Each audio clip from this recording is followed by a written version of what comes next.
Kan nama saya Rene Funan dengan NIM 2201070108.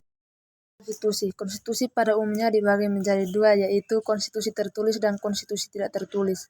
Konstitusi tertulis adalah aturan-aturan pokok dasar negara, bangunan negara, dan tata negara yang mengatur perkehidupan satu bangsa di dalam persekutuan hukum negara.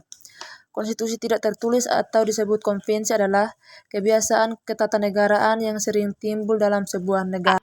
Berikut perkembangan konstitusi di Indonesia. Yang pertama, periode 18 Agustus 1945 sampai dengan 27 Desember 1949.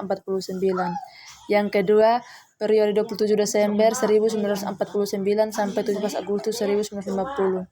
Yang ketiga, periode 17 Agustus 1950 sampai dengan 5 Juli 1959. Yang keempat, periode 5 Juli 1959 sampai sekarang. Yang berikut tentang perubahan Undang-Undang Dasar 1945.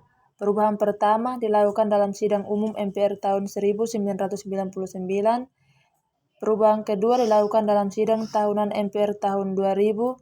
Perubahan ketiga ditetapkan pada Sidang Tahunan MPR 2001. Perubahan keempat dilakukan dalam Sidang Tahunan MPR tahun 2002. Tugas lembaga tinggi negara sesudah amandemen keempat. Yang pertama MPR, yang kedua DPR, yang ketiga DPD, yang keempat BPK, yang kelima Presiden, yang keenam Mahkamah Agung, yang ketujuh Mahkamah Konstitusi, yang kedelapan Komisi Yudisial.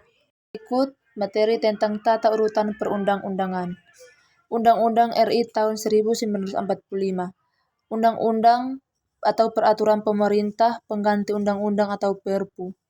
Peraturan pemerintah atau PP, peraturan presiden atau Perpres, dan peraturan lembaga negara atau organ atau badan negara yang dianggap sederajat dengan presiden, antara lain peraturan kepala BPK, peraturan Bank Indonesia, peraturan Komisi Pemilihan Umum atau KPU, peraturan Mahkamah Agung, peraturan Mahkamah Konstitusi, peraturan Komisi Yudisial, peraturan daerah provinsi, peraturan daerah kabupaten atau kota, peraturan desa atau perdesa.